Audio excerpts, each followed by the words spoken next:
think my vision would, if I had to say in a nutshell, would be to help bring as many buildings that have been vacant or taken a downturn or not occupied with things that are vital to a thriving downtown and bringing them back to life.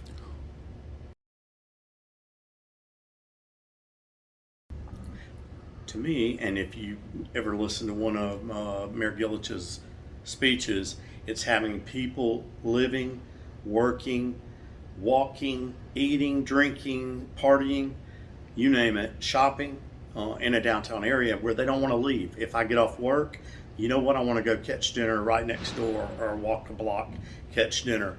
Or if I'm over at a casino, for instance, I want to get out of there. What's there to do in this downtown they call Biloxi? So to me, it's giving people choices that are, you're creating a nucleus for things to happen.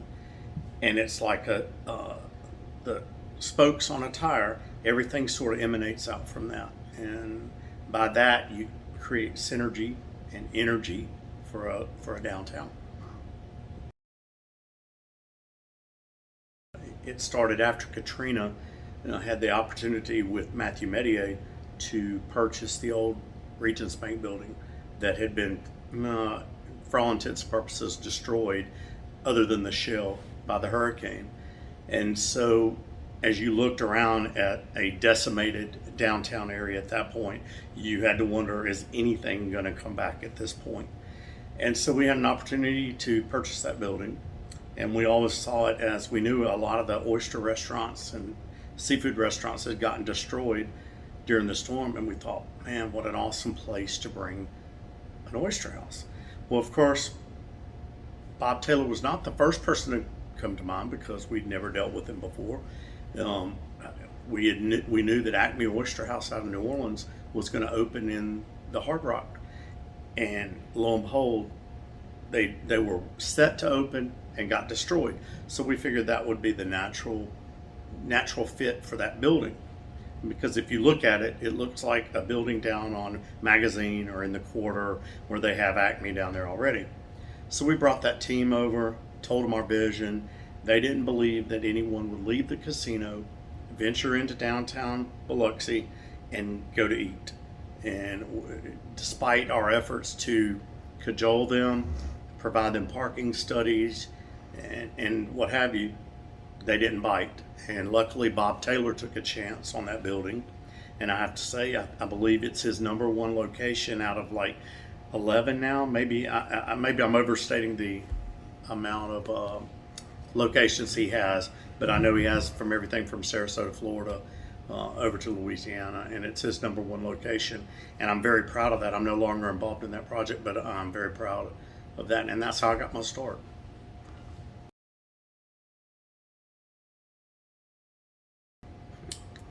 I would throw the question back at you, why not? But I can tell you that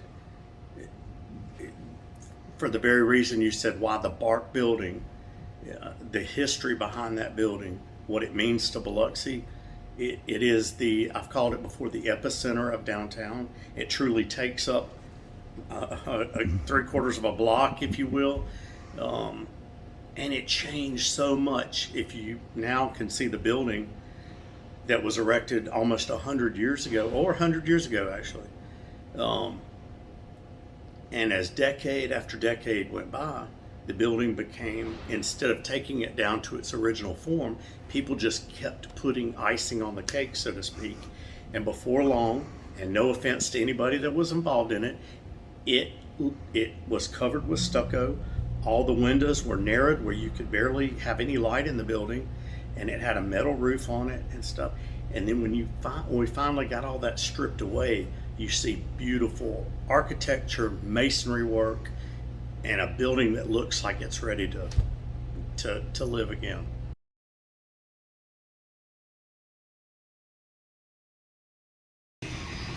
Look at all the detail on this masonry. You do not see detail like this. Now we have to bring back the old capstones that you'll see on these other pillars along there. Just this old brick, and you have to remember this building dates back to right at the turn of the century.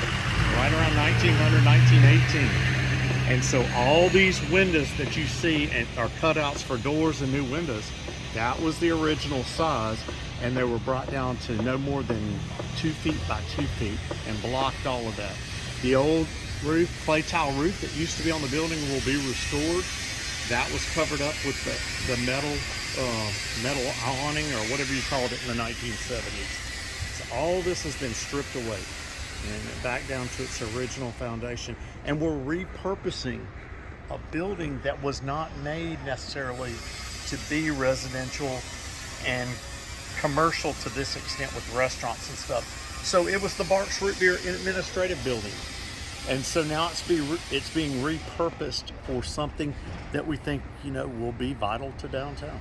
Some of the commercial space that can be built to suit. So in essence, if I have somebody that wants to come in and open a dress shop in the building, we can, and he only needs, 2,000 square feet, and somebody else wants to open a small bar or restaurant next door to them. All that can be accomplished because we're able now, having taken this down to its bare bones, to build to suit at this point. We are now on the corner of Raynor and Howard. What I was trying to describe to everybody, the view from this, and this is what we're in negotiations with at present to bring a New Orleans group hopefully in here for a restaurant. Any restaurant group or thing of that nature is what we envision being down here in this this location. Okay, if you'll look and imagine this, obviously all covered up with stucco, so we stripped it down, and just look at the detail on the arches and the parapet wall up above that. We've got our masons coming in and restoring a lot of that. Some of it will get painted brick, but we're keeping all the exposed old brick that you will. And you can see the Sanger right next door coming along and ready to open its doors. So what I'd like you to see, these archways, all that was all covered up. You'll never get, you'd spend a fortune recreating that detail today. And if you pan towards your south, you see the Beau Rivage, and at night it's magnificent looking up. And if you can imagine having dinner or a drink here on this floor. And the event space that I described is on one more level up from this. At the moment of my conversation with you today, I'm not at liberty to discuss.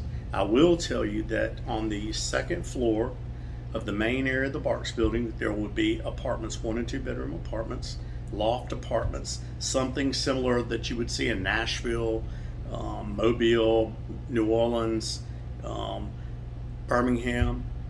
They're going to be very, very cool. In industrial, we're leaving a lot of exposed ductwork, ceilings, brick, mortar, but they will be refined. You will have,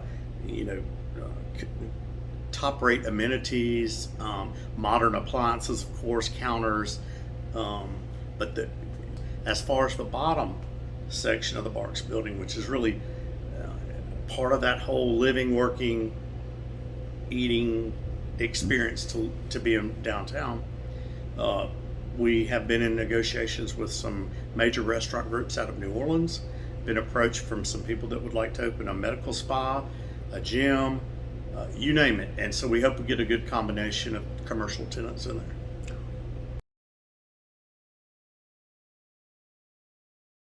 Well, I have to say, I've heard from other people in other cities that have gone through these, taking old buildings and restoring. That in and of itself is one challenge, because you take 10 decades of layers of a cake and strip it back, you never know what you're going to find. Luckily, in this instance, we had very few surprises, but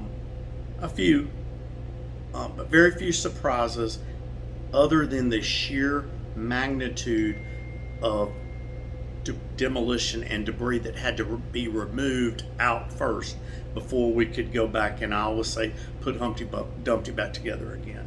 And so that was one of the challenges. But I have to tell you, our mayor and city council been nothing but amazing in helping keep this wave of momentum going down here. So I did want to tell you that in addition to those two items I described, the residential and commercial, on the far west end, Raynor, on the corner of Raynor and Howard, there will be a third story just on that end that will be an event space, and it will have climate controlled dining capacity where the public can rent it, host a catered dinner or other kind of event, party, affair, fundraiser, whatever you want. And the view from that third story, we've flown drones up there, is absolutely amazing. The view from that building, that end of the building, is amazing in and of itself. You can look back at downtown, the Beau Rivage lit up at night, the major intersection in downtown Biloxi. So that in and of itself is phenomenal. But when you get up to that third story event space, it's something special. Had a meeting with the mayor and powers that be today and got our revised completion schedule. So it looks like the apartments will come online sometime no later than June. And then as we work with the commercial, it's like a puzzle. So the commercial tenants, once we sign them, there has to be a design phase. They have to come in and work with the architects, and then we have to then get with our builder and carry that process forward from there. So I would hope by this time next year, you're seeing restaurants open and other businesses open in the bottom. I want people to see what it's like for the rebirth of a downtown, what it takes, the momentum it takes, the effort it takes to bring this all together. It's not one person, one administration, one developer. There are a lot of people. Mark Stafford, that group that brought you martinis, major investment to downtown. Jordan Nico with the renovation of the Josette's building and now a breakfast place next door to that. And you work your way, Ivan Spinner, who's redoing the old Wachovia Bank building across the street from Barks. It literally takes developers, momentum, city, you name it. But what they're going to see is, wow, look at what our downtown has turned into once all these things are done. It's just like here at Ground Zero that we're sitting in now. It's been open, and I'll have to say, based on comments from the public and social media, been very successful thus far in making people proud of the product that was put here. And I think that's the key for me, is to make sure what we do, what the product is, it's going to reflect on me, no doubt, but it also reflects on the city. And so that creates, again, synergy, and other businesses will come in, and it's just a growing effect after that.